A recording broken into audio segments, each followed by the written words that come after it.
Chapter 3. They grabbed fast food on the way home, a quick drive-through stop where Autumn picked up a small order of fries and sipped lukewarm cola while Claire drummed her fingers on the steering wheel. By the time they pulled into the driveway, dusk was settling in earnest, the sky a dull bruise of purple and gray. Once inside, the evening played out in a slow, inevitable ritual. Claire set the brake on the wheelchair and stepped aside to hang up her jacket.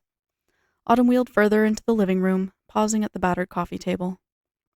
She snatched up her old sketch pad, flipping it open to a blank page. It was nearly dinner time, but neither woman rushed. The hush of the house felt palpable, as though something unsaid lingered. When Claire glanced over, she saw her friend leaning forward, furiously sketching with a half-broken pencil. The quick, urgent scratch of lead on paper sounded louder than it should. She rubbed her own neck and wandered closer. "What are you working on?" Autumn didn't immediately acknowledge her, eyes focused on the page.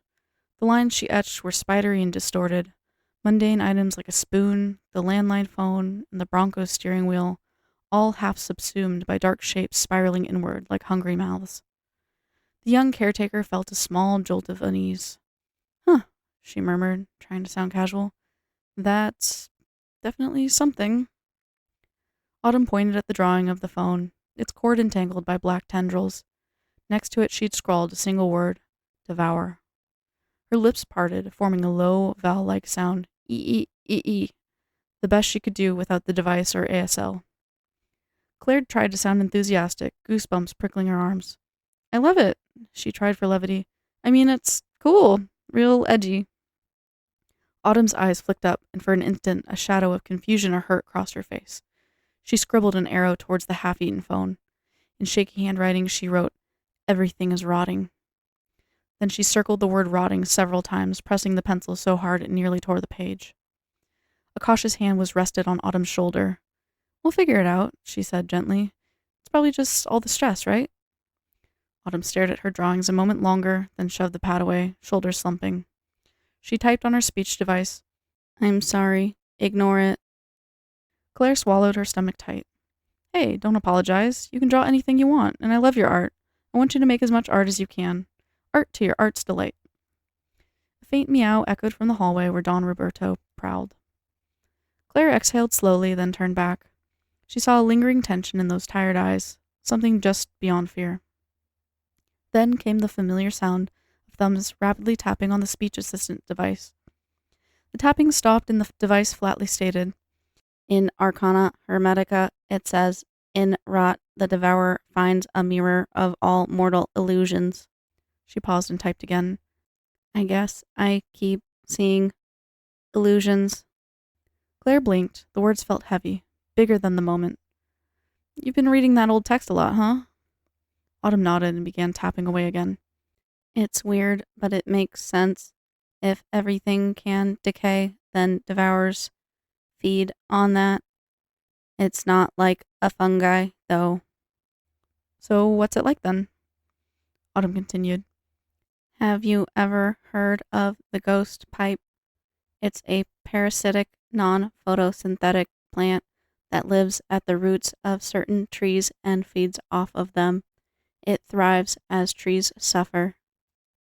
Claire reached for the sketch pad, glancing at the swirling black spirals again. "I've never heard of anything like that. You're not wrong about decay being everywhere," she admitted quietly. "I just wish it didn't feel so personal, like suffering and pain chase us. They can't be escaped, only evaded. We can run, but we can't hide." "I just needed to put it on paper. It helps, for whatever reason." "I get it. That's a pretty wise approach." Autumn stared at her for a long moment, then gave a stiff nod. Claire then made her way to the kitchen and was nearly knocked over by her friend careening towards the bathroom while retching. This was a daily ritual now. Autumn's vomiting almost anything she ate. Then it was time to stare at the chipped kitchen counter, trying not to listen to the wet splack sound of vomit hammering the bottom of the porcelain bowl. 30 minutes now, maybe longer. The clock ticked in her head like a dripping faucet she could not turn off. She forced down a mouthful of tepid coffee. It tasted gritty, like someone had stirred in a pinch of sand. Through the doorway, she glimpsed Autumn hunched in her wheelchair, purple hair plastered to her forehead, Every time her friend tried to breathe, another heave tore through her, and the toilet bowl echoed with another nauseating splatter. She winced at the volume, as if someone were pouring a thick stew from a great height. Too loud, too real. She set her coffee aside, steeled herself, and walked over. "All right," she murmured, voice low. She rubbed Autumn's back in a circular motion. A wave of cold anger rose in Claire's chest. Anger at the doctors who gave them nothing but weak prescriptions and shrugged shoulders, at the urgent care that did jack shit, and at herself for not being able to fix this. She shoved it down. Autumn didn't need to see rage or despair when she was already miserable. A fresh gush of vomit dribbled onto Autumn's shirt. Her caretaker carefully crouched and wiped the last bit from her mouth using a dish rag. It was best to try not to feel as she watched her dear friend suffer. She had no right to be upset in comparison. Besides, emotions were not any help or use right now. "You're okay. Let's get you cleaned up." Autumn's eyes flickered, part shame, part exhaustion. She raised a shaky hand, signing sorry. She kept signing sorry, despite how many times it had been explained to her that she shouldn't apologize for something she cannot help, especially being violently ill. "Don't say that," Claire said, quietly firm. "It's not your fault." She glanced around for another towel. The smell of stomach acid hung thick in the air, almost sour enough to taste. She reached for the stack of rags on the couch, which smelled faintly of old detergent and vinegar. Too many wash cycles, too many accidents. The house felt like it only ever got messier. She tried to banish the tension from her shoulders as she patted Autumn's chin dry. A bit of watery puke slid onto Claire's hand. She was unbothered. She had done this 100 times. Before they left, Autumn tapped Claire's arms and pointed to the Arcana Hermetica. She flipped it open to a short passage in shaky handwriting.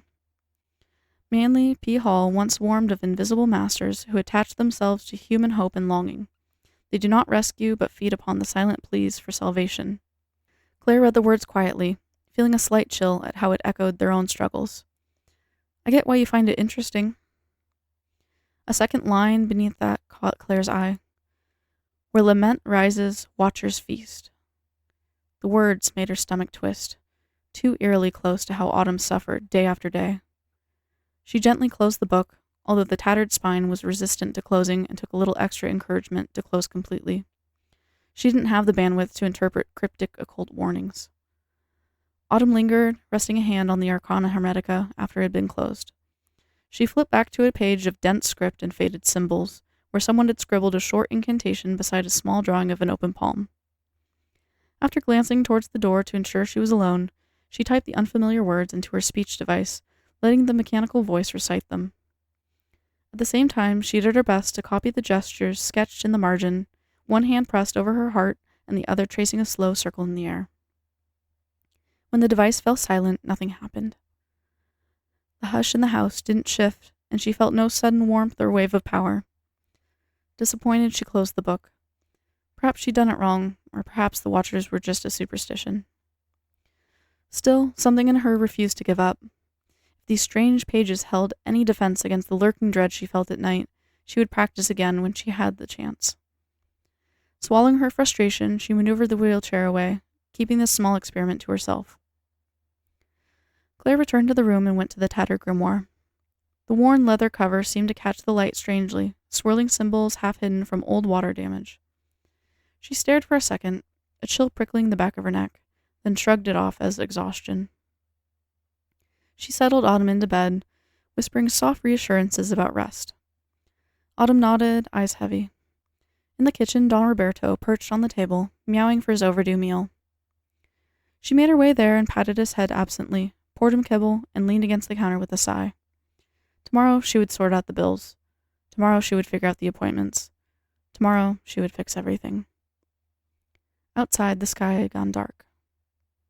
She lifted Don Roberto into her arms, closing her eyes briefly as he purred against her. Maybe life could be as simple as a cat's, but not for them. All they had was each other and a few uncertain tomorrows. Later, as she finally sank onto the couch, her phone buzzed once, a text from an unfamiliar number. She opened it and felt her stomach tense when she recognized her father's preachy tone. "Remember the Watcher's child. They spare no one who doubts."